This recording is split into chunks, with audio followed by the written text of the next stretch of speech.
जय राम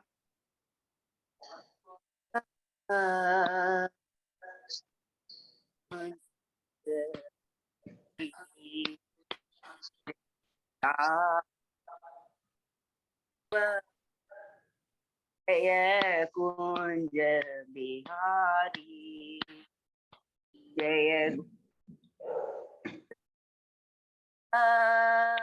जय पर हरि जय हरि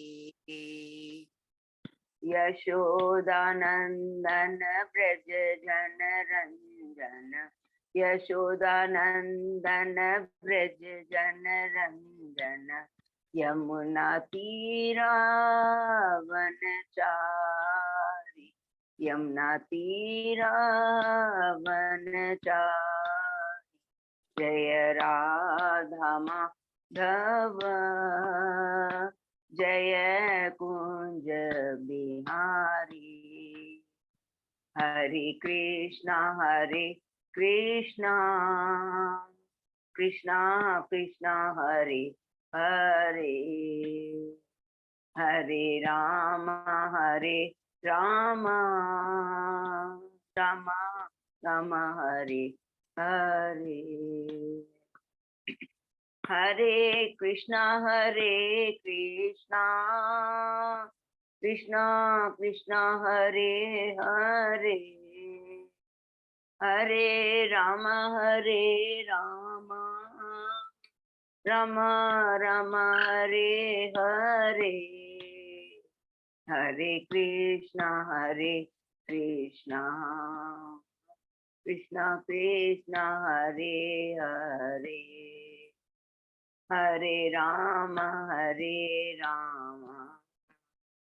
राम राम हरे हरे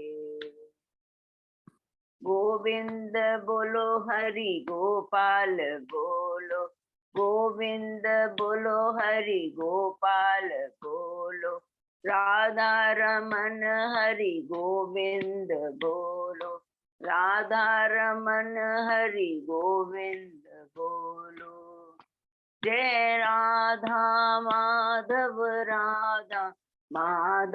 राधे जय राधा श्याम सुंदर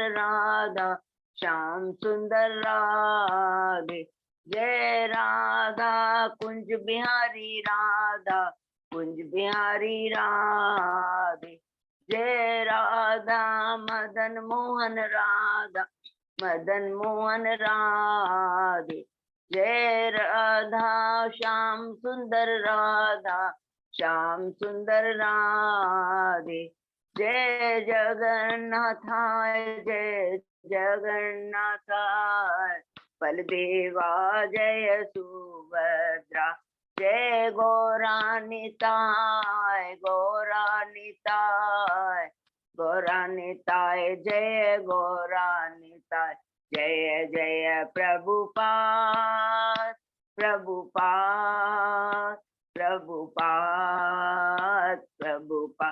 जय जय गुरुदेव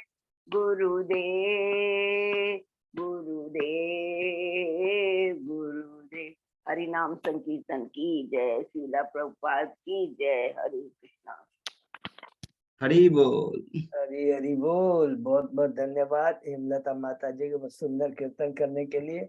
और हमारे अजय पदार प्रभु ने आज हमें अलग नए विग्रह अलग जगह के विग्रहों के साइड यूरोप के प्रभु जी हंगरी बोल के जगह यूरोप। हरि बोल कितने सुंदर विग्रह है। आपने राधा रानी जी के मुखारविंद को देखा है।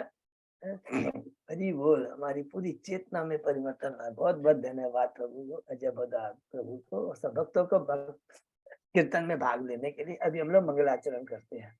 ओम अज्ञानतिमिरान्धस्य ज्ञानांजन शलाकया चक्षुरुन्मीलितं येन तस्मै श्री गुरुवे नमः। श्री चैतन्य मनोभीष्टं स्थापितं येन भूतले स्वयं रूप कदा मह्यं ददाति स्वपदान्तिकम्।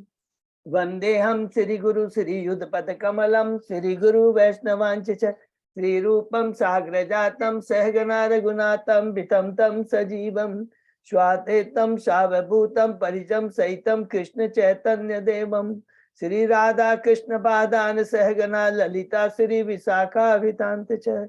नमो ओम विष्णुपादाय कृष्ण प्रेष्ठाय भूतले श्रीमते भक्ति वेदांत स्वामिन इति नामिने।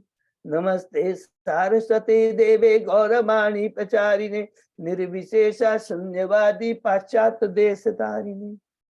वांछा कल्पतरुभ्यश्च कृपा सिन्धुभ्य एव च पतितानां पावनेभ्यो वैष्णवेभ्यो नमो नमः। नमो महावदान्याय कृष्ण प्रेम पदायते कृष्णाय कृष्ण चैतन्य नामने गौरत्विषे नमः। हे कृष्ण करुणा सिंधु दीन बंधु जगतपते गोपेश गोपिका कांत राधा कांत नमस्तुते। तप्त कांचन गौरांगी राधे बिंदाबनेश्वरी विस्मानुसुते देवी प्रणमामि हरिप्रिये। नीलांचल निवासाय नित्याय परमात्मने बलभद्र सुभद्रायां जगन्नाथाय ते नमः। जय श्री कृष्ण चैतन्य प्रभु नित्यानंद श्री अद्वैत गदाधर श्रीवासादि गौर भक्तवृंद।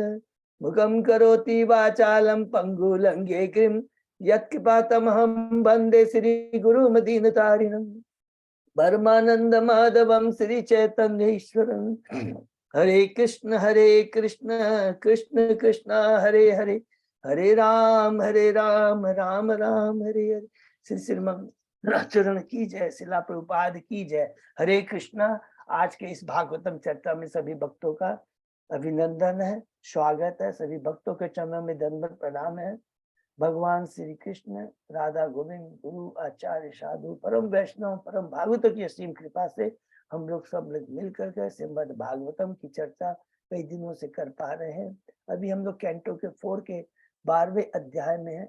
बहुत ही सुंदर अध्याय है, जिसमें अभी हम लोग लास्ट में जो पढ़ा कि किस प्रकार ध्रुव महाराज अभी बद्रिक आश्रम चले गए हैं और किस प्रकार वो अपना भक्ति का जीवन बिता रहे हैं। उसके पहले हमने जो 11 अध्याय पढ़े हैं उसको हम संक्षेप में दोहराते हैं। प्रथम अध्याय स्वयंभू मनु के पुत्रियों की वंशावली के बारे में है। दूसरे जिसमें अंदर में प्रसूति, आकृति और देहूति की पुत्रियों के बारे में। दूसरे अध्याय में शीर्षक है दक्ष द्वारा शिव जी को शाप, कि उसमें दक्ष अपनी कलुषित चेतना ईर्ष्या के भाव से किस प्रकार भगवान शिव को अपमानित करता, भगवान शिव यज्ञ को चाला को छोड़ के चले जाते हैं। तीसरे अध्याय में जिसका संपर्क है कि सती माता सती और शिव का संवाद, इसके अंदर में हमने पढ़ा कि जब दक्ष एक और दूसरे यज्ञ जिसका नाम है बृहस्पति शव यज्ञ को संपन्न करने जा रहे हैं, उस समय वो ब्रह्मांड में सब लोगों को बुलाते हैं, लेकिन सती और भगवान शिव को आमंत्रित नहीं करते हैं। इससे सती बोलती है कि कोई बात नहीं है, मित्र बंधु सब लोगों के नहीं बुलाने से जाना चाहिए। लेकिन भगवान शिव बहुत सुंदर कहते हैं, बिल्कुल है, अहम की भावना नहीं रखनी चाहिए, लेकिन जिसकी चेतना कलुषित हो, ईर्ष्या भाव रखता हो, तो उसके पास नहीं जाना चाहिए, क्योंकि उसके पास जाने से हमारी भी चेतना क्या होती है, दूषित होने का डर रहता है और हो ही जाती है। इसलिए वो कहते हैं। लेकिन चौथे अध्याय में प्रवेश करते सती द्वारा शरीर त्याग, माता सती भगवान शिव के कहने पर भी यज्ञ में जाती है, और जब वो देखती है कि शिव के लिए जो उनका अधिकार बनता है उनके यज्ञ का भाग नहीं रखा गया, क्रोधित हो जाती है और दक्ष को वो बहुत कुछ कहती है।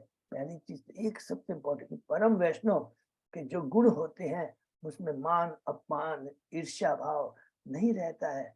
उनके गुण परम होते हैं, दिव्य होते हैं, जिनके चरणों पर अर्पित फूल को स्वयं ब्रह्मा जी अपने सर पर धारण करते हैं। इतनी बड़ी बात को फिर कहते हैं कि जहां वैष्णव के चरणों में अपराध होता है, ब्राह्मण के लिए कहा गया, क्षत्रिय के लिए कहा गया, वैश्य के ब्राह्मण को वहां से चला जाना या क्षत्रिय को वध कर देना चाहिए, और वैसे शूद्र अगर कुछ नहीं कर पाए तो आत्महत्या कर देनी चाहिए। सती अपने भगवान, अपने परमेश्वर परम वैष्णव शिव जी के चरणों का ध्यान करते हुए अपने शरीर को वहां त्याग देती है। 5वें अध्याय में प्रवेश करते हैं। दक्ष के यज्ञ का विध्वंस की किस प्रकार जब नारद जी बताते हैं शिव जी को कि सती ने अपना शरीर त्याग दिया, देह त्याग दिया, क्रोधित हो जाते हैं और वो अपनी शक्ति से वीरभद्र असुर को उत्पन्न करते हैं, जिसके द्वारा दक्ष का वध किया जाता है। छठे अध्याय में प्रवेश करते हैं। ब्रह्मा जी द्वारा शिव जी को मनाना बहुत सुंदर है। ये बहुत जरूरी है कि अगर वैष्णव के चरण में अपराध होता है तो उसी के पास जाके क्षमा मांगनी चाहिए, बहुत जरूरी। ये ज्ञान ब्रह्मा जी देवताओं को देते हैं जब देवता उनके पास में भयभीत होकर के आते हैं। बहुत सुंदर लिखा है, भयभीत होकर आते हैं और कहते हैं कि जब विष्णु के चरण में अपराध होने पर कोई भी कार्य संपन्न नहीं होता है और हमें तुरंत जाकर के शिव जी से क्षमा मांगनी चाहिए। और किस प्रकार हमने पढ़ा सुंदर वर्णन कि किस प्रकार शिव जी जब वहां पहुंचते हैं, ब्रह्मा जी देवताओं के संग भगवान के बारे में, लीलाओं के बारे में वर्णन कर रहे थे, बहुत ही सुंदर है। और वहां पर एक शिव ब्रह्मा जी का एक संदेश है हम बद्ध जीवों के लिए शिव के माध्यम से कि वैष्णव का वध, ब्राह्मण का वध नहीं होना चाहिए, नंबर 1। और जो कार्य जिसको दिया गया है, प्रजापति का कार्य है, ये दक्ष बड़े प्रजापति है, उनको अपने कार्य में कभी विलंब नहीं होना चाहिए। नंबर 2, उसकी जो कलुषित चेतना है वो जो उसके लिए क्या है कि वो ऑलरेडी बहुत सुंदर बात कहते हैं, जिसकी कलुषित चेतना होती है वो वैसे ही क्या हुआ, आध्यात्मिक दृष्टि से मरा हुआ होता है।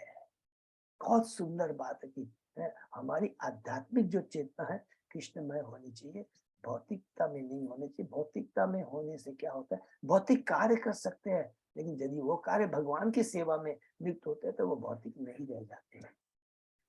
7वें अध्याय में प्रवेश करते हैं, दक्ष द्वारा यज्ञ की समाप्ति, जिसमें हमने पढ़ा कि भगवान शिव बहुत सुंदर उत्तर देते हैं, इतना सुंदर उत्तर देते हैं। क्या कहते हैं ब्रह्मा जी को कि मेरी चेतना कलुषित नहीं थी, मैंने उसके अपराध को गंभीरता पूर्वक नहीं लिया, मैंने तो एक बालक को जिस प्रकार गलती करता है उसको करेक्ट करना पड़ता है, मैंने वही कार्य किया है। ये ब्रह्मा जी आपका जो आदेश है अवश्य यज्ञ पूरा होगा। शिव जी यज्ञशाला में जाते हैं और उसके पहले वो दक्ष को बकरी का सर प्राप्त होता है और शिव को देख करके सारी कलुष चेतना खत्म हो जाती है, सभी को याद करता है और भगवान शिव को कहता है कि अगर आप ना होते तो मुझे नरक में जाना पड़ता।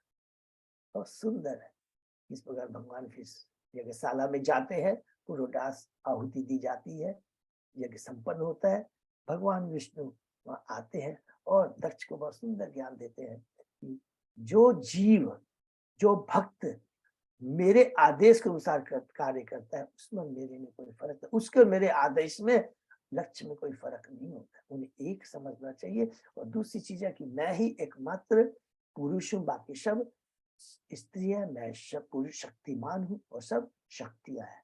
8वें ध्यान में प्रवेश करते हैं, बहुत सुंदर है ध्रुव महाराज का गृह त्याग और वन गमन, जिसमें हम लोगों ने पढ़ा बहुत ही डिटेल में। यहाँ से शुरू होता है उत्तानपाद के शंभु मनु के पुत्र उत्तानपाद के बारे में। उसके पहले हमने तीनों पुत्रों के बारे में सब पूरा डिटेल में पढ़ा।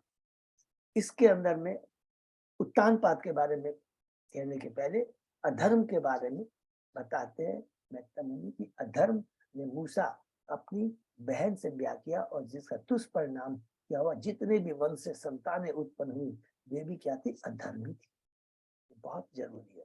और उसके बाद में उत्तानपाद बताए, यद्यपि वो शामनु के पुत्र है, भगवान के भक्त है, राजर्षि है, तीनों चीज याद रखेंगे, राजर्षि है, लेकिन बहुत ही अपनी पत्नी की प्रति आसक्ति के कारण अपने कर्तव्य को भूल जाते हैं, अपने पुत्र के प्रति अन्याय करते हैं। एक राजा का प्रजा के प्रति कर्तव्य होता है, उसे भूल जाते हैं। ध्रुव महाराज किस प्रकार अपने को अपमानित समझ करके अपमान का अनुभव करके अपनी माता के पास में आता है और किस प्रकार सुनीति, किस प्रकार अपने एक यदि भक्त अगर कोई भी आता है, अगर अज्ञानी है, इसको क्या बोलते हैं, अज्ञानी है, जो अज्ञानी है तो किस प्रकार उसे ज्ञान प्रदान करना चाहिए, ये हमें सुनीति से सीखना चाहिए।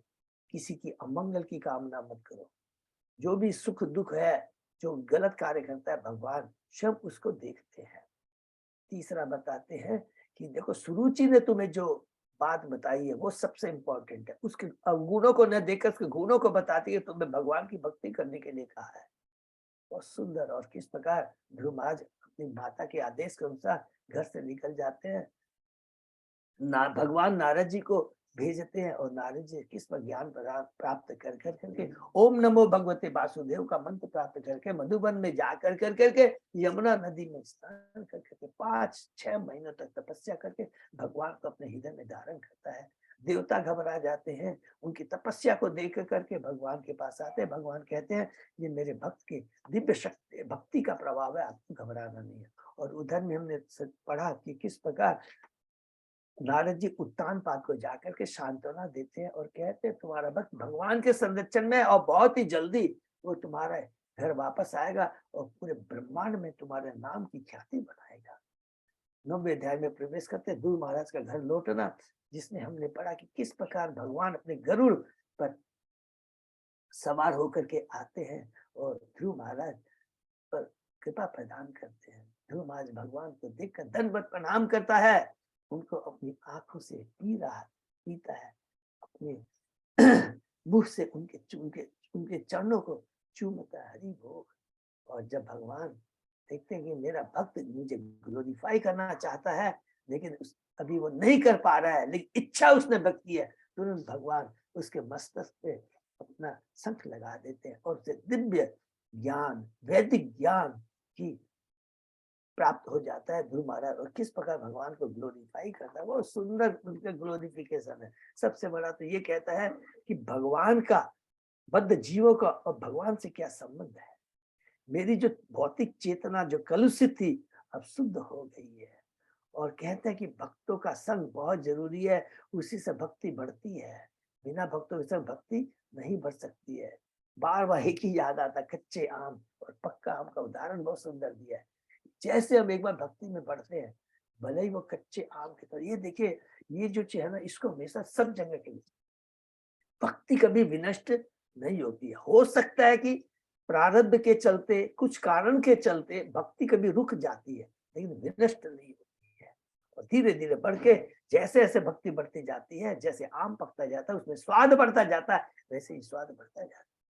भगवान कहते हैं हे ध्रुव, तुमने अपने ब्रह्मा जी से ऊपर के भी राज्य की मांग की है, अवश्य तुम्हारी पूर्ति होगी।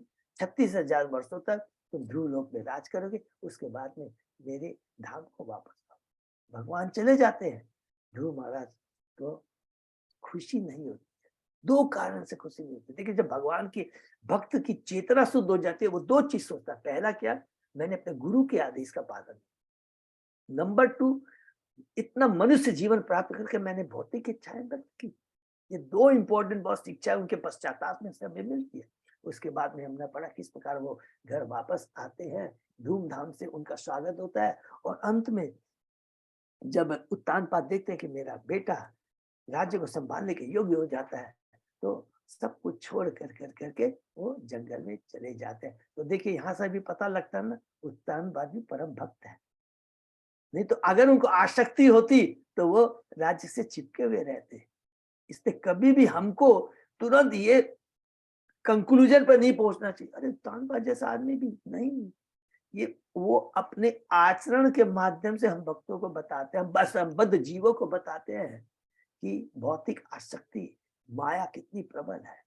सब कुछ किस प्रकार देखिए, इतने महान भक्त होने के बाद भी वो अपने पत्नी के प्रति आसक्त हो जाते। लेकिन गुण क्या हमने पाया उसमें, सबसे बड़ा गुण कि पश्चाताप करते हैं। पूरे आप देखेंगे पूरे भागवतम में सबसे बड़ा गुण मिलता है एक भक्त में, गलतियां होती रहती लेकिन अपनी गलती का पश्चाताप करते हैं, नंबर 1। और दूसरा क्या है, दोबारा वो गलती नहीं करते। वो हाथी वाला स्नान नहीं करते हैं कि एक बार गलती किया फिर गलती करके फिर आता है, जैसे हाथी स्नान करके आता है फिर आता है फिर धूल को अपने माथे पर रहेगा, नहीं, ये नौटंकी बात है। शुद्ध भक्ति एक बार गलती है फिर दोबारा वो गलती को रिपीट नहीं करता। पूरी भागवतम बोलते, ये बहुत इंपॉर्टेंट सारी चीजें हैं, हमें याद रखना। फिर उसके बाद में हम लोग 10वें अध्याय में पढ़ते हैं यक्षों के साथ ध्रुव महाराज का युद्ध।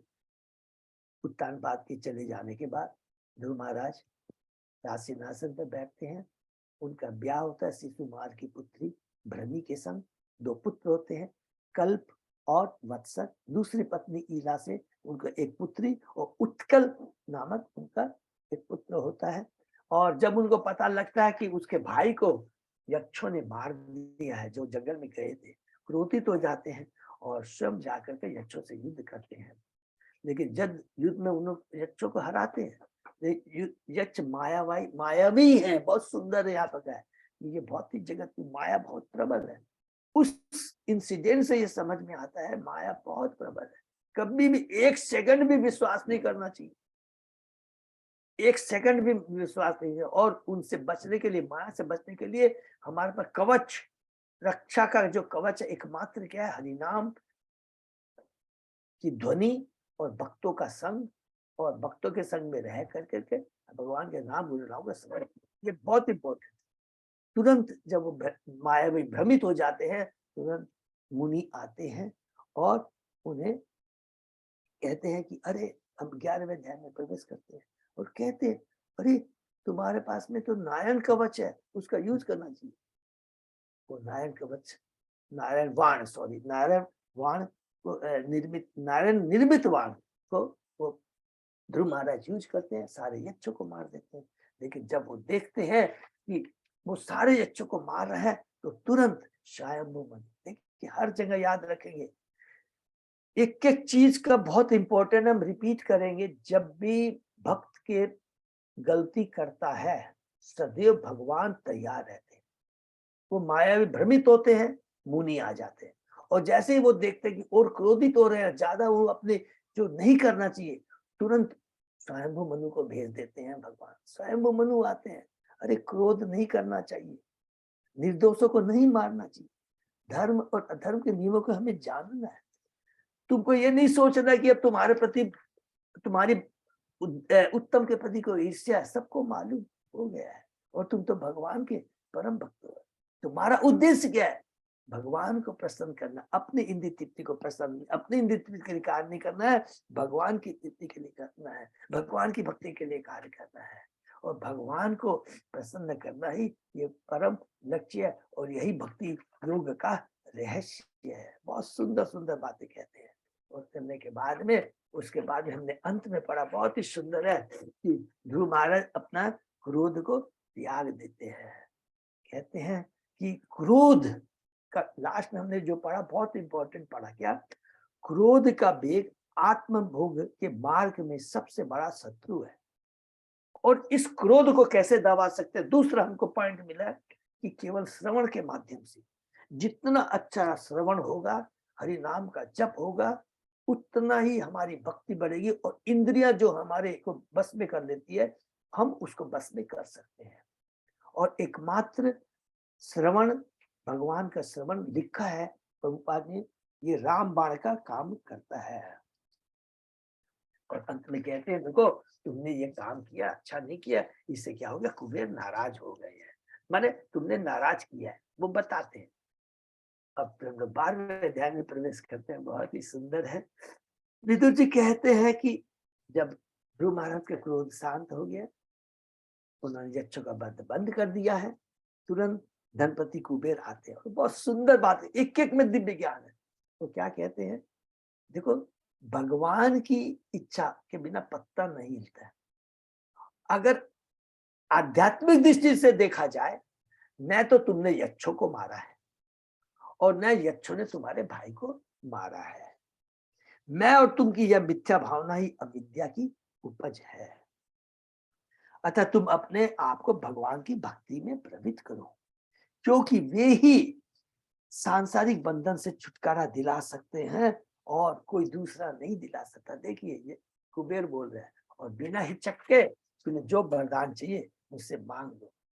ध्रुव महाराज कितना सुंदर मांगते हैं कि भगवान में मेरी अखंड श्रद्धा और स्मृति बनी रही है, जिससे अज्ञान के सागर को पार करने के लिए मुझे मदद मिले, और अज्ञान के सागर को एकमात्र भगवान की भक्ति के द्वारा ही प्राप्त किया जा सकता है।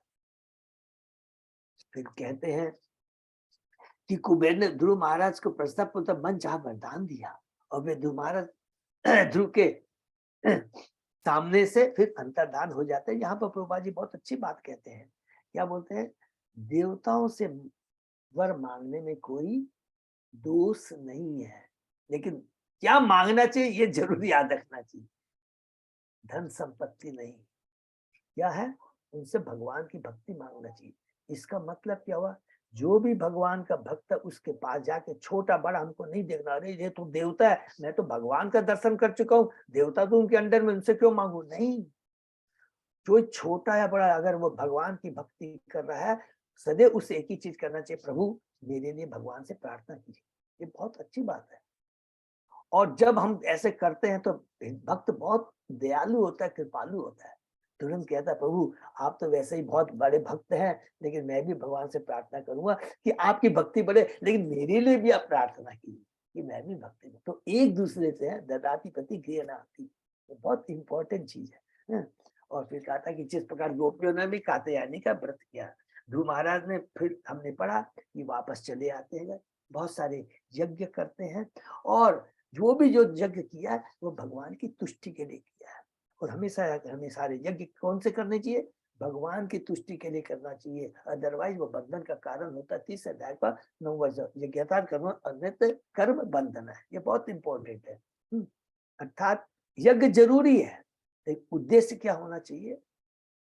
ध्रुव महाराज देखिए सारे यज्ञ संपन्न कर रहे हैं, धर्म अर्थ काम वो सारे नियमों कर रहे हैं, लेकिन उद्देश्य क्या है, भगवान की तुष्टि के लिए कर रहे, अपने इंद्रिय तृप्ति के लिए नहीं कर। ध्रुव महाराज तीव्र वेग से समस्त वस्तुओं के आश्रय श्री भगवान की भक्ति करने लगे। भक्ति करते हुए देखते हैं कि प्रत्येक वस्तु भगवान में स्थित है और समस्त जीवात्माओं में स्थित है। तो ये हमने जो कल पढ़ा, देखिए बार बार ये रिपीट क्योंकि बहुत इंपॉर्टेंट है, प्रैक्टिकल हमें टीचिंग में बहुत काम आएगा। और जो उत्तम भक्त है, मध्यम भक्त है, कनिष्ठ भक्त की, ये बहुत इंपॉर्टेंट है हमें कहा। तो उत्तम भक्त क्या होता है, हर वस्तु को भगवान में देखता है और भगवान को हर वस्तु में देखता है। और उसको फिर कहते हैं कि भगवान अच्युत है, वे अपने भक्तों को सुरक्षा प्रदान करने में कभी भी चूकते नहीं। ये हमने पढ़ा कि भगवान कभी भी अपने भक्तों की रक्षा करने में चूकते नहीं, वे सदैव तैयार है। वे भगवान के भक्तों के प्रति अत्यंत श्रद्धालु, दीनों तथा निर्देशों के प्रति दयालु। किसके बारे में बता रहे, ये उत्तम भक्त का पहले हुआ, फिर बताते हैं कि जो भगवान के जो भक्त होते हैं उनके गुणों के बारे में बताते हैं, दिव्य गुणों के बारे में, कि वो क्या होता है, सबसे ज्यादा श्रद्धालु होता है किनके प्रति, जो भगवान के भक्त होता है। और दूसरा क्या है, जो निर्देश और दीन होते हैं उनके प्रति बहुत दयालु होते हैं। और तीसरा बताया, धर्म की रक्षा करने वाले होते हैं। धर्म की रक्षा का मतलब क्या हो गया कि जो राजा होते हैं उनके बारे में बताया जा रहा है, वो धर्म की रक्षा करते हैं, धर्म का प्रचार करते हैं। माने प्रजा के वो पिता के समान होते हैं, गुरु के समान होते हैं। उनको प्रजा, उनको जितनी भी भौतिक उनकी आवश्यकता उनको तो पूरी करते ही हैं, लेकिन साथ ही साथ क्या होता है, भगवान से भी उनको जोड़ते हैं, इसीलिए उनको राजर्षि कहा गया है। और प्रभुपाद जी तात्पर्य में कहते हैं, बहुत इंपॉर्टेंट बात हमने पढ़ा, पशु भी प्रजा के समान। बहुत इंपॉर्टेंट है, पशु भी, ये नहीं कि उनको पसी है, क्योंकि उनके अंदर भी आत्मा है, उनके अंदर भी भगवान परमात्मा के रूप में विराजमान है। तो पशु भी प्रजा है, ये कभी नहीं सोचना कि मनुष्य खाली प्रजा है। चींटी से लेकर के ब्रह्मा तक सब क्या है, वो भगवान के अंश है। और एक राजा का कर्तव्य होता है सबका ध्यान रखे, लेकिन दुर्भाग्यवश आज लाखों लाखों करोड़ करोड़ कसाई खाने खोले जा रहे हैं और देश वस्तु का वध हो रहा है। असुर सिंहासन पर बैठे हैं, सद्गुणों से वे शून्य है। वास्तविक सुरक्षा मनुष्य को भगवान के प्रति शरणागत होने से मिलती है, यह उन्हें ज्ञान नहीं है। वास्तविक तो उनका क्या है कि उनको सबको भगवान के शरणागत होना चाहिए। तुम क्या सुरक्षा करोगे, तुम्हारा को तो भगवान ने जो दायित्व दिया उसको पूरा करो। वास्तविक सुरक्षा तो प्रदान करने वाले भगवान है। ध्रुव महाराज ने 36,000 वर्षों तक शासन किया। भक्त को, प्रभुपाद जी कहते, भक्त को सुख या दुख की परवाह नहीं रहती। पुण्य कर्म या पाप कर्मों का फल, वह तो केवल भक्ति करना चाहता है, जो सबसे पवित्र कार्य है। कभी भी पुण्य पाप कर्म की प्रति वो चिंता ही नहीं करता है। वह अनेक प्रकार की तपस्या करता है। ऐसा नहीं है कि योगी तपस्या करते हैं, बहुत सुंदर बात प्रभु जी कहते हैं, वो भी बहुत बड़ी तपस्या करता है, एकादशी का पालन करता है, अलग अलग फेस्टिवल में भगवान के फेस्टिवल को सेलिब्रेट करता है और उसमें भी व्रत करता है। फिर उन्होंने कहा कि माने मैत्रेय मुनि कहते हैं विदुर जी को, उन्होंने 3 प्रकार के सांसारिक कार्य धर्म अर्थ तथा काम को ठीक तरह से वेदों के अनुसार संपन्न किया। तत्पश्चात अपने पुत्र को राज सिंहासन सौंप दिया। उधर उत्तानपाद ने और यहाँ पर ध्रुव महाराज ने तुरंत अपना जब देखा मेरा पुत्र तैयार हो गया है और वो अपना शासन दे करके चले जाते हैं। तो यहाँ पर तात्पर्य उन्होंने बहुत इंपॉर्टेंट पढ़ा। श्री चैतन्य महाप्रभु ने रघुनाथ दास गोस्वामी को उदाहरण देते हुए कहा कि हम ग्रस्त भक्तों को बताया क्या कि हम अपने आप को, अपने इंद्र तथा अपने मन को सदैव अपने इंद्र तृप्ति से पृथक रख करके कार्य कर सकते हैं। बाहर से तो ऐसा लगना चाहिए कि सारे हम भौतिक कार्य करें, ये बहुत इंपॉर्टेंट शिक्षा है। कभी भी इस तरह का दिखावा नहीं करना चाहिए, बहुत बड़े भक्त हैं हम ये करें। हमें गृहस्थ को सारे कार्य करते रहने चाहिए जो भी नियम है, लेकिन अंदर से हमारी आसक्ति नहीं होनी चाहिए, इंद्रियों के प्रति आसक्ति, भौतिक चीजों की आसक्ति नहीं होनी चाहिए। जो काम चैतन्य महाप्रभु ने रघुनाथ गोस्वामी को शिक्षा दी थी, यह पढ़ेंगे, बहुत इंपॉर्टेंट चैप्टर है जब हम लोग पढ़ेंगे हैं मध्य लीला और आदि अंत लीला के अंदर। इस बार भक्त इस प्रकार, उससे क्या होता है, इस पर भक्त बड़ी सरलता से अपने इंद्रियों को भगवान की सेवा में लगाकर अपने वश में कर लेता है, जबकि योगियों को बलपूर्वक अपने बस में करना पड़ता है इंद्रियों को। इतना सुंदर एग्जाम्पल दे, केवल हरि नाम का जप करते हुए और सारे अपने भौतिक कार्य करते हुए वो अपने इंद्रियों को बस में कर लेता है, जबकि योगी को कितनी बड़ी यम नियम आसन प्राणायाम पता कितनी कितनी तपस्या करनी पड़ती। फिर ध्रुव महाराज ने अनुभव किया, ये बहुत लास्ट हमने पढ़ा कि ये भौतिक दृश्य जगत जीवात्माओं को स्वप्न अथवा माया जाल के समान मोहग्रस्त करता रहता है, क्योंकि ये परमेश्वर की माया की सृष्टि है। तब उन्होंने ये कहा दूसरी चीज कि ये भौतिक जगत है, हमेशा जब भी हम देखेंगे अगर भगवान से थोड़े भी पृथक हो जाएंगे तो ये लगेगा यही भौतिक जगत वास्तविक सुख प्रदान कर रहा है और मैं ही कंट्रोलर हूँ, प्रोप्राइटर हूँ। ये सारे कहते हैं ये सपने के समान है, ये माया का प्रभाव है। भक्त परम सत्य का बोध होने पर वह सत्य की क्षणिक छाया के प्रति रुचि नहीं रखता, जो सत्य के समान है। प्रभुपाद जी कहते हैं, जो सूर्य का एग्जाम्पल हमने देखा था, सूर्य कभी भी अलग आकाश में रहता है, लेकिन जब उसकी परछाई पड़ती है तो हम लोग क्या करते हैं, उसको परछाई को देख कहते हैं ओ सूर्य हिल रहा है, कभी लाल रंग का, इस तरह माया भ्रमित होते रहते हैं, लेकिन नहीं, इसे हमेशा रखना चाहिए, ये सपने के समान है। और लास्ट में हमने पढ़ा, इस बार ध्रुव महाराज ने सारे पृथ्वी पर फैले अपने राज को त्याग दिया और हिमालय स्थित बद्रिकाश्रम में जंगल में चले गए।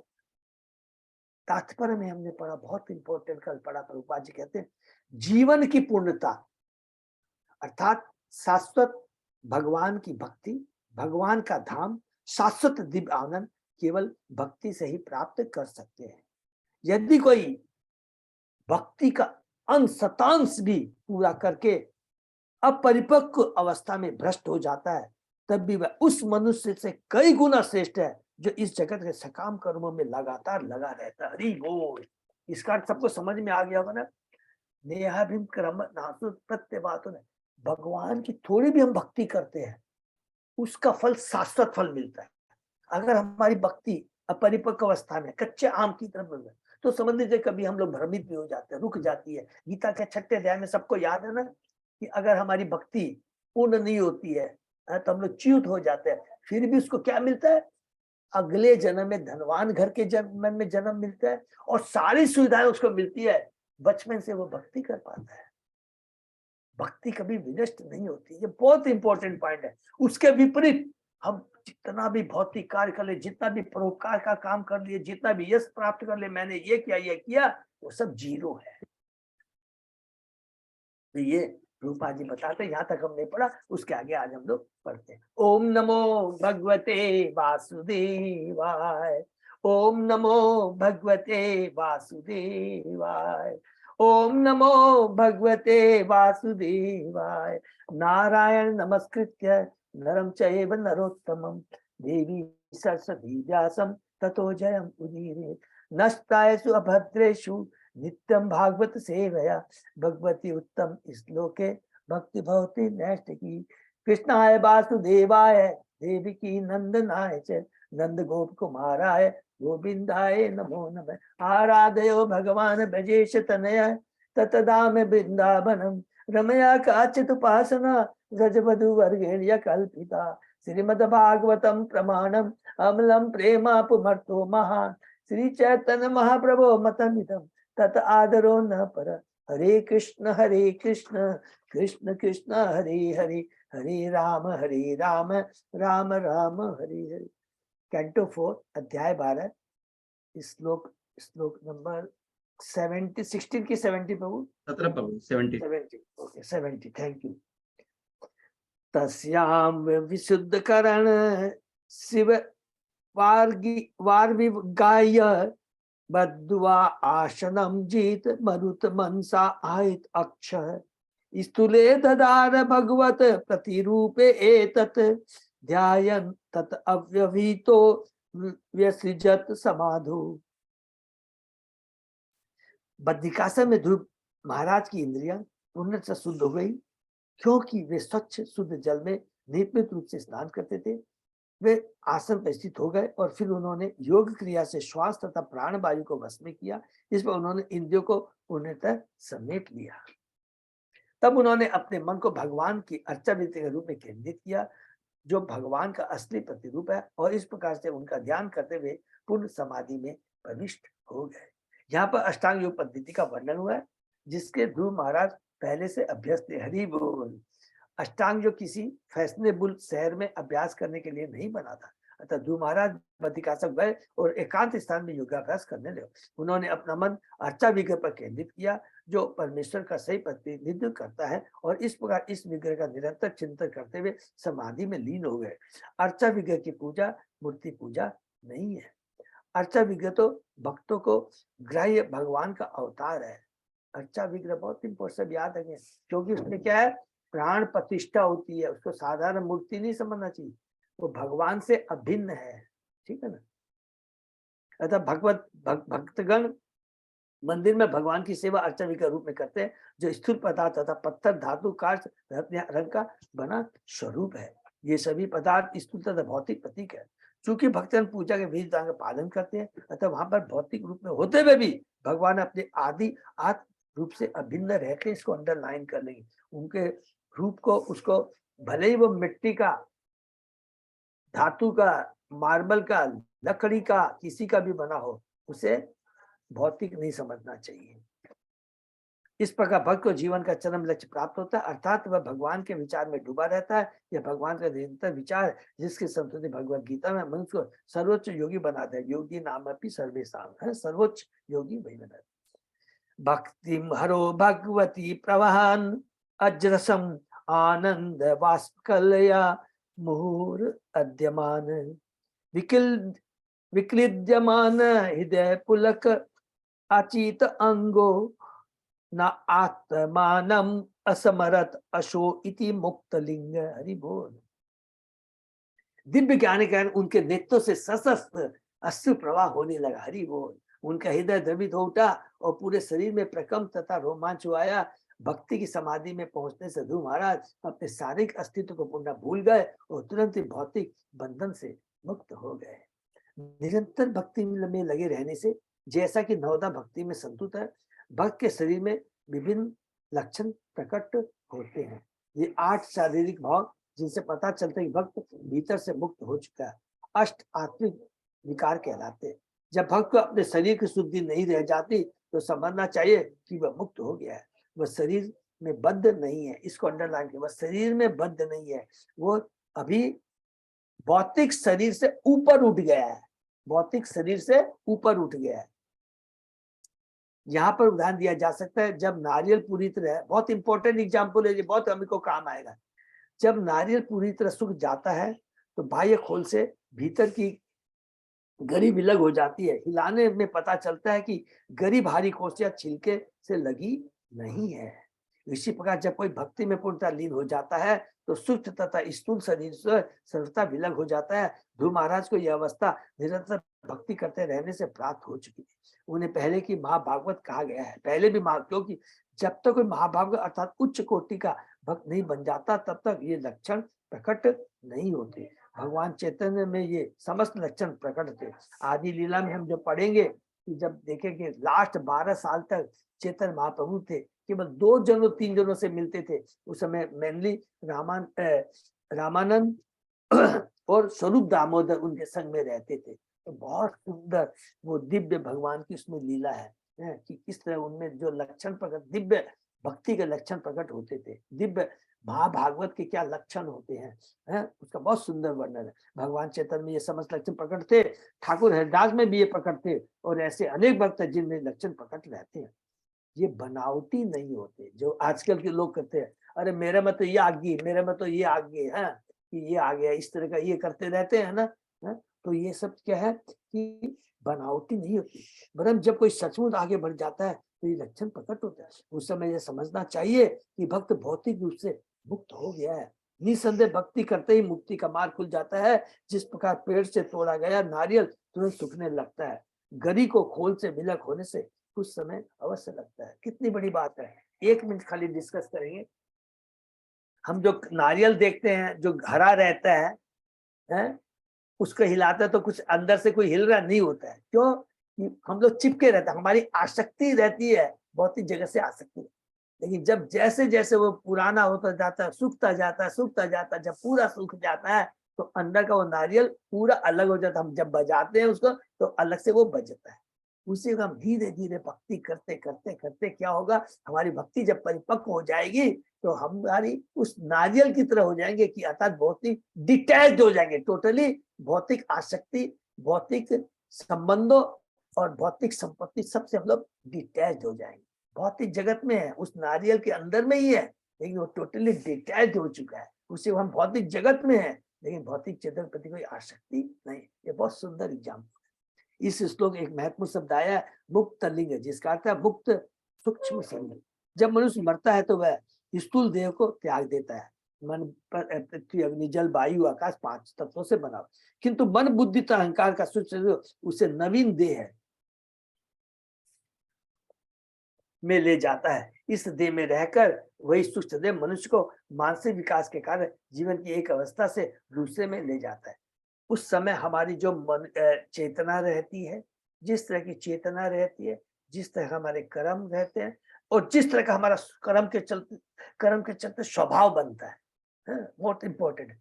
कर्म जैसा हमारा स्वभाव बनता है और उसी तरह की जो चेतना को लेकर के मन बुद्धि अहंकार हमें दूसरे शरीर प्रदान करती है। इसलिए हमारी क्या अंत काले चमास्म मुक्तवा कले रव, हमेशा यही चेष्टा करना चाहिए कि अंत काल में हमें भगवान का स्मरण बना रहे।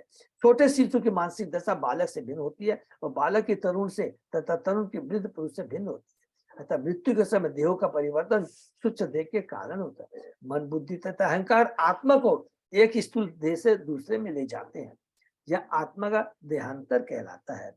किंतु एक अन्य अवस्था भी होती है जब मनुष्य इस सूक्ष्म देह से भी मुक्त हो जाता है। उस समय जीवात्मा दिव्य आत्म जगत को स्थानांतरित करने के लिए पूरी तरह तैयार रहता है। बहुत इंपॉर्टेंट बात है कि भौतिक जगत मैंने अभी तक शरीर नहीं छोड़ा हमने, सोचिए उस समय भी हम लोग मुक्त हो जाते हैं, अर्थात इतनी दिव्य अवस्था में पहुंच जाते हैं हमें नहीं मालूम पड़ता है एक परम भक्त को, परम वैष्णव को, स्वरूप सिद्ध व्यक्ति को कि हम शरीर है, वो भौतिक शरीर से ऊपर हो जाता है।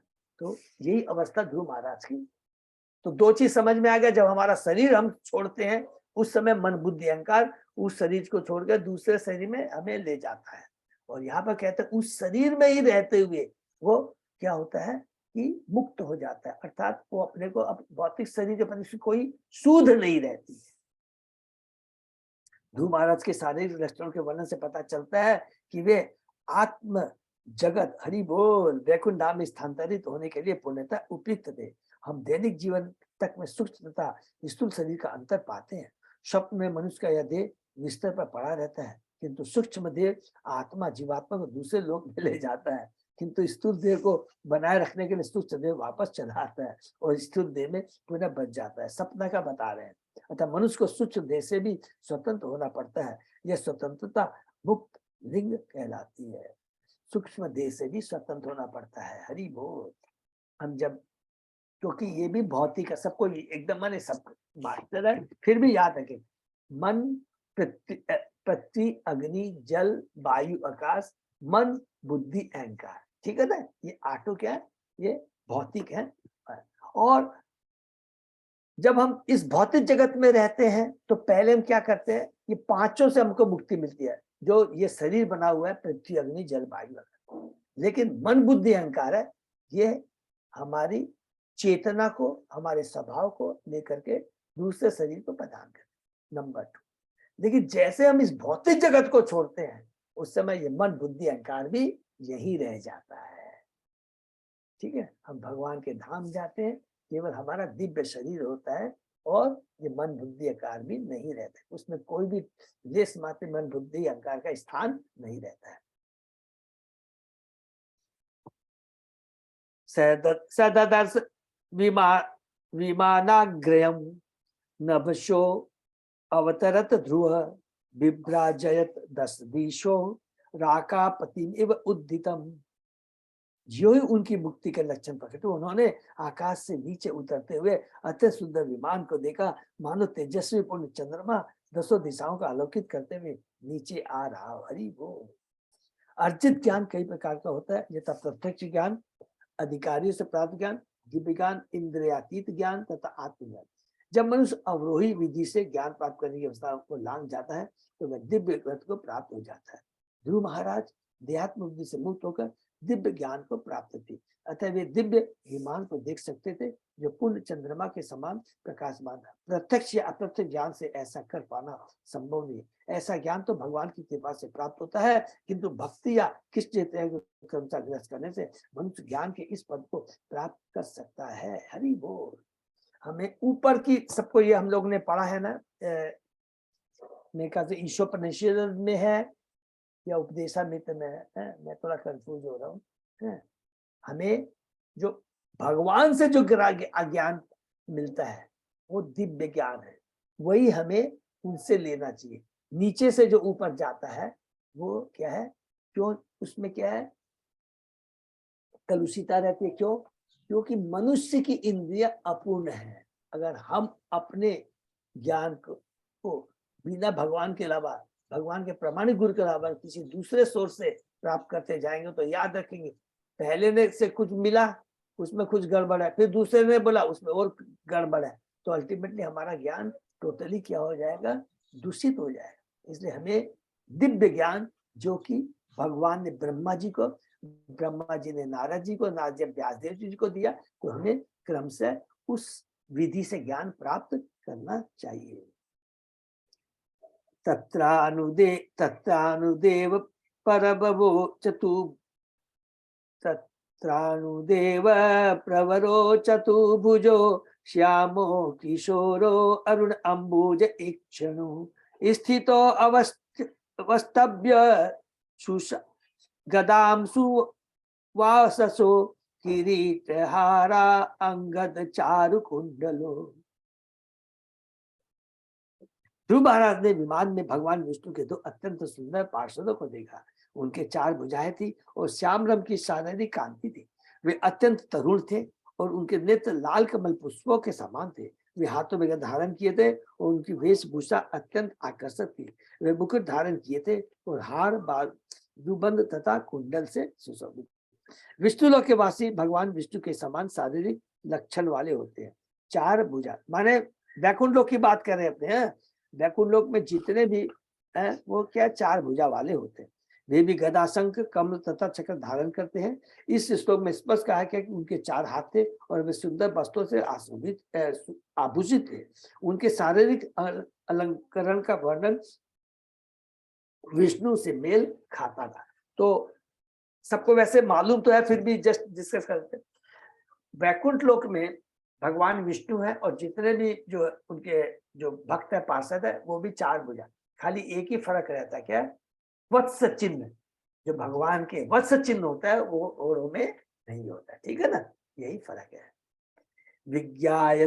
विज्ञायतो उत्तम गाय किंकरो अभ्युत्थित साधवस विस्मृत क्रम न नाम नामानि गुणन मधुधीश पार्षद प्रदानो इति संहता अंजलि।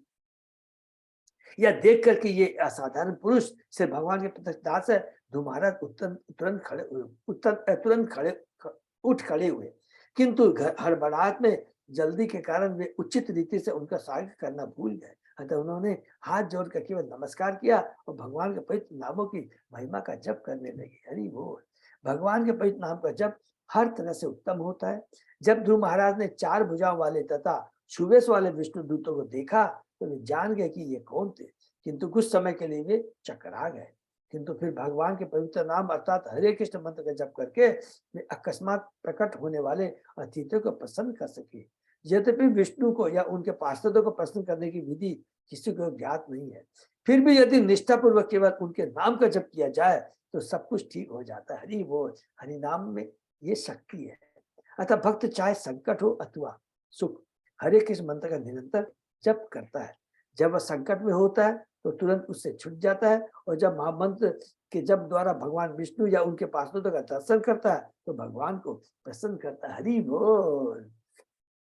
महामंत्र की यह परम प्रकृति है। संकट तथा दोनों की दशा में इसे बिना रोक टोके जपा जा सकता है और जपना चाहिए। अगर हम कष्ट में भी है तो सबको याद है ना, ये देखिए बहुत इसमें दिव्य ज्ञान है।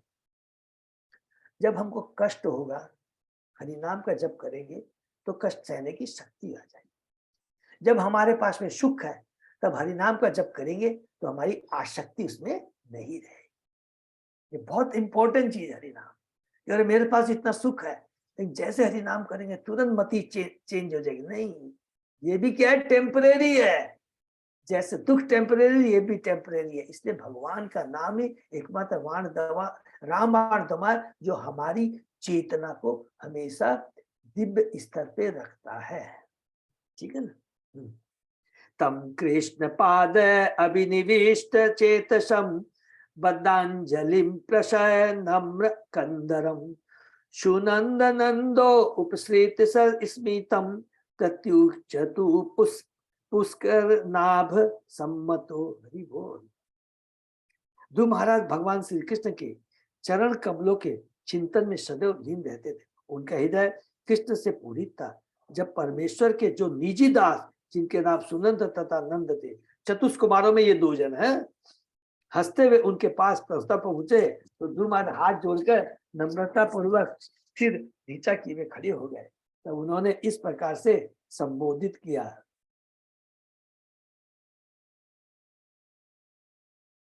इस श्लोक में पुष्कर नाभ सम्मतो शब्द महत्वपूर्ण है। श्री कृष्ण अथवा भगवान विष्णु अपने कमल नेत्रों, कमल नाभि, कमल चरण तथा कमल कर पल्लों के लिए विख्यात। हरि बोल। देखिए भगवान के अलग अलग यहाँ नाम है। यहाँ पर उन्हें पुष्कर नाभ अर्थात कमल नाभ कहा गया है तथा सम्मतों का अर्थ है 2 अत्यंत आज्ञाकारी। सम्मत माने दोनों की सम्मति। भगवान और भगवान के दास में एकत्ववाद होता है, सम्मति रहती है, विस्मति। समझ गए नहीं? बहुत ही सिंपल, हम लोग कई बार डिस्कस कर चुके हैं। भगवान और भगवान के दास दोनों ने हम लोग बोलते हैं एकात्मकता होती है। माने जैसे मायावादी बोलते हैं एक है, वो एक नहीं, विचारों में, आदेशों में, ज्ञान में एक होता है, उनमें कोई भी डिफरेंस नहीं होता है। उसको बोलते हैं सम्मतों का अर्थ है 2 अत्यंत आज्ञाकारी दास। भौतिक जीवन प्रणाली आध्यात्मिक जीवन प्रणाली से इस बात में भिन्न है कि पहली तो परमेश्वर की अवज्ञा है और दूसरी आज्ञा। सभी जीविकाएं भगवान के विभान संग और वे सदैव भगवान की आज्ञा का पालन करने वाली है। यही पूर्ण एकात्मकता है कि भगवान के आदेश का पालन करना। मैं दास हूं और भगवान स्वामी है और उनकी सेवा करना ही मेरा कर्तव्य है, और भगवान भी यही चाहते हैं और भक्त भी यही चाहता है। वैकुंठ लोक में सभी जीवात्मा सिर्फ भगवान के आदेश का उल्लंघन न करने के कारण उनके साथ एकात्म रहती है, किंतु भौतिक जगत में मैं मालिक हूं, आप मालिक नहीं है। वे सम्मत अर्थात अनुकूल नहीं होती, वे असम्मत या प्रतिकूल रहती है। कि भगवान मैं माने भौतिक जगत में हमारी क्या चेतना रहती है? I am the proprietor, I am the controller, I am the enjoyer. इस मानव जीवन को अनुकूल बनाने की शिक्षा दी जाती है। इसको भी अंडरलाइन कर दे। इस मानव जीवन को अनुकूल बनाने की दीक्षा दी जाती है। समाज में यह शिक्षा प्रदान करने के लिए कृष्ण आंदोलन है। जैसा कि भगवद गीता में कहा गया, भौतिक प्रकृति के लिए अत्यंत कठोर है, कोई भी उनका उल्लंघन नहीं कर सकता, किंतु जो मनुष्य शरणागत होकर परमेश्वर के आदेश का पालन करता है, एकात्मकता रखता है, वह सरलता से इस कठोर नियमों को जीत लेता है। ध्रुव महाराज का उदाहरण अत्यंत उपयुक्त है। सिर्फ भगवान के आदेशों के प्रति सम्मत होकर ये तथा उनके प्रति प्रेम उत्पन्न करके ही ध्रुव को विष्णु के आज्ञाकारी दासों के प्रत्यक्ष दर्शन का अवसर प्राप्त हो सका। जो ध्रुव के लिए संभव था वह सब के लिए हो सकता है। हरि बोल। जो ध्रुव के लिए संभव था वह सब लोगों के लिए हो सकता है। जो कोई भी गंभीरता से भक्ति में लग जाता है वही समय आने पर वैसी जीवन सिद्धि प्राप्त करता है। जिस तरह से भक्ति करते हैं, जिस लेवल पे पहुंचते हैं, उसी तरह की हमें सिद्धि प्राप्त होती है। ये बहुत सुंदर है। यहाँ पर ये बार बार प्रभुपाद जी कहते हैं एक ही सिंपल चीज, ये बहुत अच्छा लगता है कि जब हम भक्ति में आते हैं सबसे बड़ा गुण हमारे में क्या डेवलप होता है? क्षमाशीलता, समर्पणता और सबसे बड़ी ईगो वाली जो चीज है वो खत्म हो जाती है। कैसे जो खत्म होती है? जैसे हम बोलते हैं मैं भगवान का दास हूँ, हम क्या बोलते हैं? अद्वैत क्षमा दास। जब भी ब्रह्मचारी बोलता है आनंद मोहन दास, राधा रमन दास, ये जैसे दास दास वर्ड यदि आता है तुरंत हमें समझ में आता है कि हमारी औकात क्या है, और उस समय हमें अपने सारे जो कर्तव्य, जीवन का जो लक्ष्य है, मनुष्य योनि का कैसे सदुपयोग किया जाए वो हमेशा याद रहता है। तो ये बहुत इंपॉर्टेंट, इसलिए प्रभुपाद जी ने सबको क्या किया, जब भी दीक्षा सबसे दास वर्ड जरूर जोड़ा जाता है। सुनंदन नंद उच्युत भो राजा सुभद्रम ते वाचम नो अवहित सुनु या पंचवर्ष तपसा भवान देवम अति तिप्त। विष्णु के दोनों आज्ञाकारी पार्षद सुनंद तथा नंद ने कहा, हे राजन, आपका कल्याण हो, हम जो कहें कृपा करें उसे ध्यान पूर्वक सुने। जब आप 5 वर्ष के थे तो आपने कठिन तपस्या की थी और उससे श्री भगवान को अत्यधिक प्रसन्न कर लिया था। क्या दिला रहे? कब की?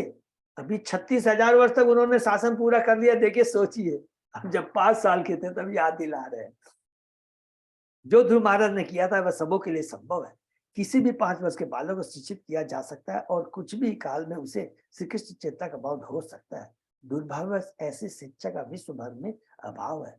कृष्ण भवन आंदोलन के अग्रणी पुरुषों का कर्तव्य है कि विश्व के विभिन्न भागों में बच्चों के प्रशिक्षण संस्थान खोले जिनमें 5 साल के बच्चे भर्ती हो। इस प्रकार ऐसे बालक न तो हिप्पी बनेंगे न समाज के बिगड़े बालक रहेंगे, किंतु वे भगवत भक्त हो जाएंगे। तब विश्व का मुखड़ा स्वतः बदला दिखेगा। हरि बोल। कितना सुंदर प्रभुपाद जी यहाँ पर बताते हैं। तो भक्ति बच्चों को शुरू से ही दी जानी चाहिए। तस्य अखिल जगत दातु आवाम देवस्य सांगिर गण पार्षदो इह संप्राप्तो नेतुम त्वाम भगवत पदम। हम उस श्री भगवान के प्रतिनिधि हैं जो समग्र ब्रह्मांड का सृष्टा है और सांग नामक धनुष का धारण करने वाले हैं। हमें विशेष, उसका पहले भी ये सांग धनुष का वर्णन आया है, हमें विशेष रूप से नियुक्त किया गया है कि हम आपको बैकुंठ धाम ले जाए। हरि बोल। हमें विशेष रूप से नियुक्त किया गया है कि हम आपको बैकुंठ धाम ले जाए। देखिए, स्पेशली वो कहते हैं दोनों भगवान के पास सुनंद नंद, हम उस श्री भगवान के प्रतिनिधि हैं। जो भगवत गीता में भगवान कहते हैं कि उनकी दिव्य लीलाओं को जानकर कोई भी व्यक्ति जो यह जानता है कि मैं कौन हूँ, किस प्रकार प्रकट होता है और किस प्रकार कर्म करता है, तुरंत बैकुंठ जाने का भागी बन जाता है। जन्म कर्म च में दिव्य मेवम यो वेति तत्व त्यक्ता जन्मन्याति मामेति सो अर्जुन। ध्रुव पर भगवत गीता का यह नियम लागू होता है। उन्होंने तपस्या द्वारा आजीवन से भगवान को समझने का प्रयास किया। अब इसका फल यह मिला कि वे भगवान के पास के साथ बैकुंठ जाने के योग्य थे।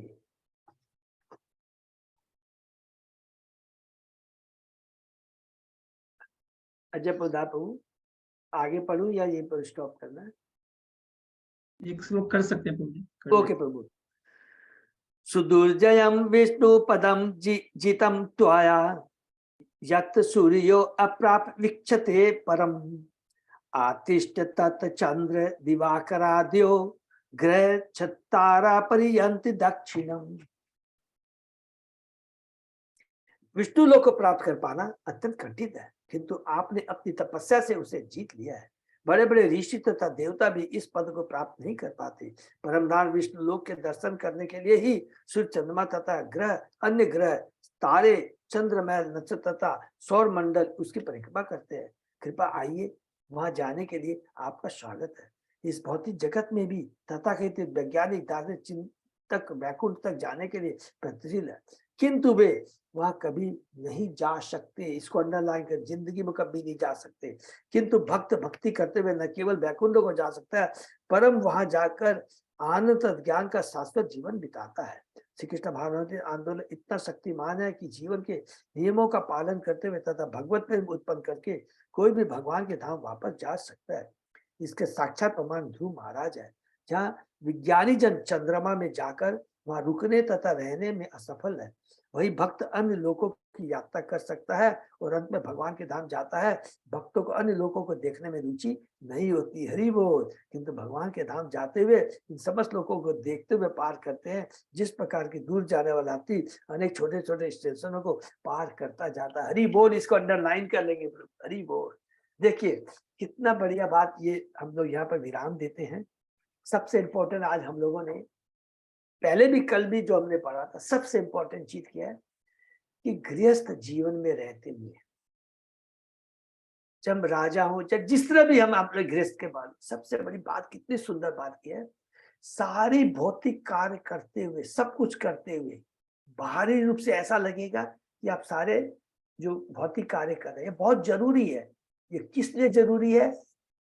देखिए, किसी को भी भक्ति में लाने के लिए it is also art of preaching. ये बहुत इंपॉर्टेंट है कि हम सारे भौतिक कार्य को करते हुए लेकिन भीतर से सदैव कृष्ण को केंद्र में रखते हुए कार्य अगर हम करेंगे तो इससे क्या होगा, भगवान बहुत प्रसन्न होते हैं और इसी के माध्यम से दूसरों में हम प्रचार कार्य भी कर सकते हैं।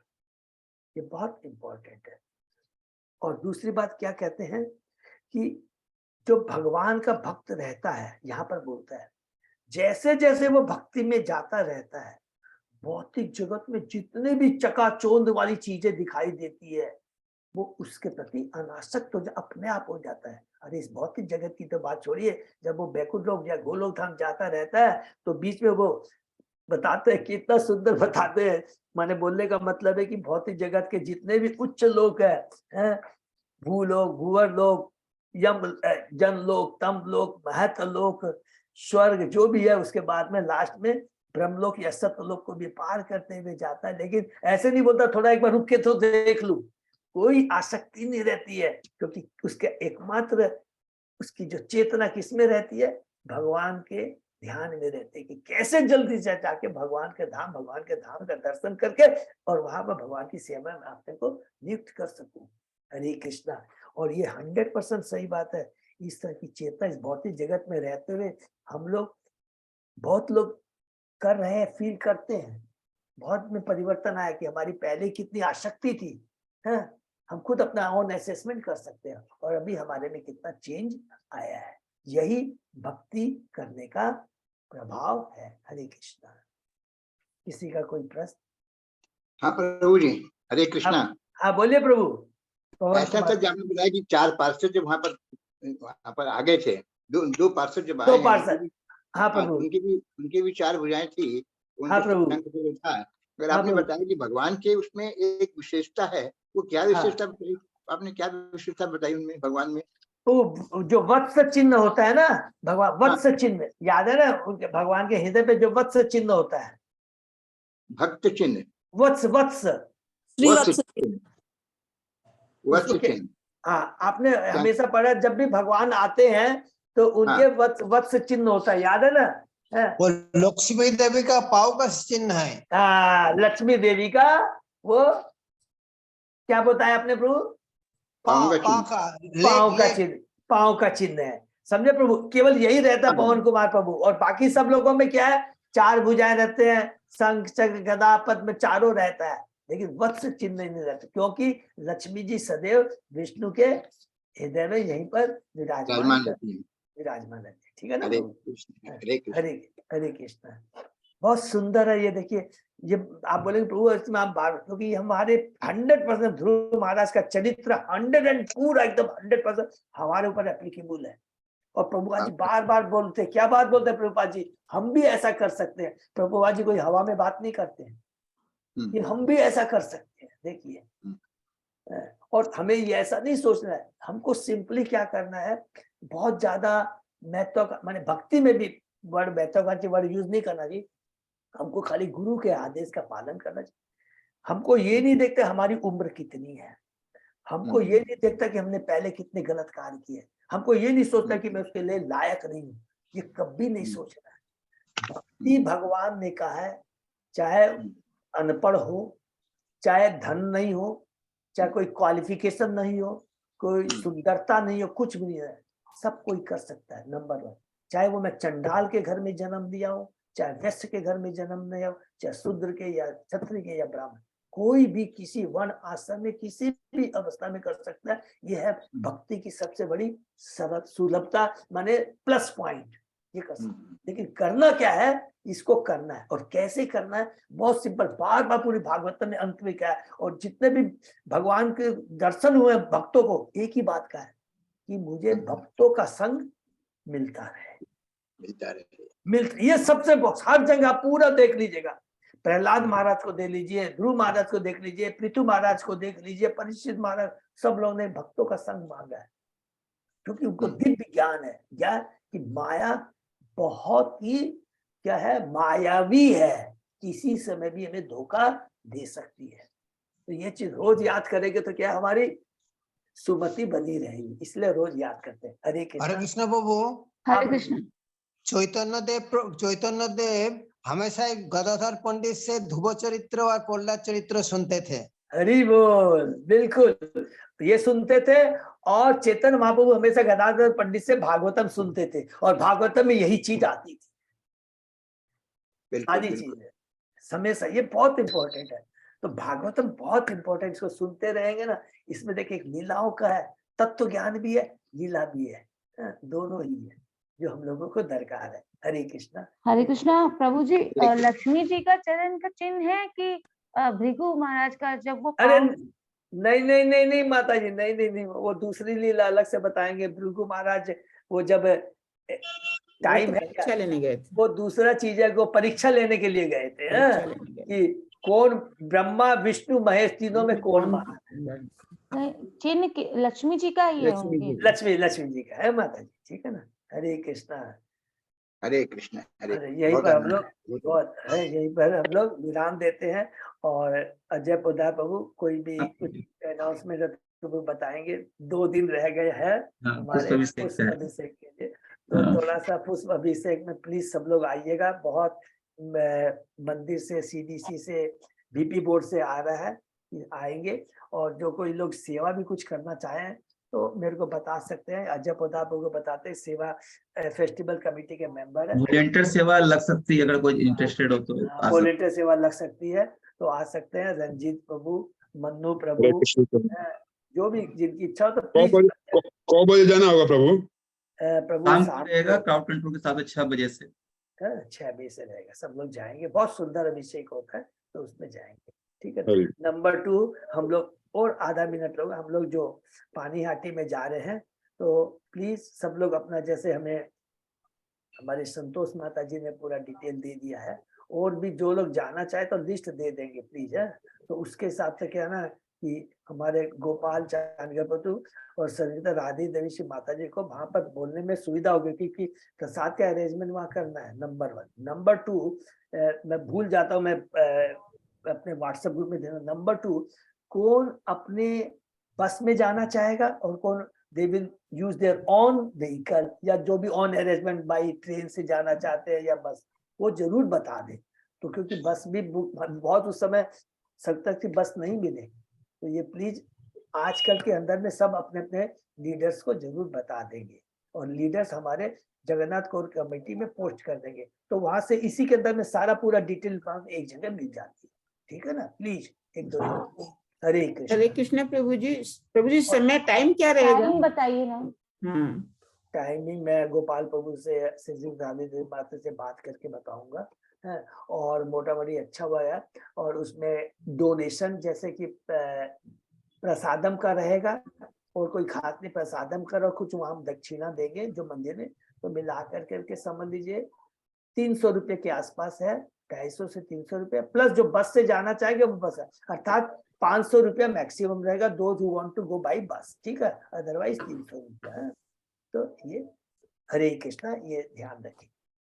और कोई प्रश्न तो नहीं, तो हम लोग यहीं पर विराम देते, ठीक है ना। हरे कृष्ण। प्रभु जी ये मैसेज एक बार और डाल दीजिएगा ना ग्रुप में। ठीक है, मैं डाल देता हूँ, आज ही डाल देता हूँ, ठीक है ना। ओके, हरे कृष्णा। हरे कृष्ण। सभी भक्तों का बहुत बहुत धन्यवाद। तो आज का सेशन यही विराम देते हैं, फिर कल सुबह 7 बजे। हरे कृष्ण प्रभु। हरे कृष्ण, धन्यवाद।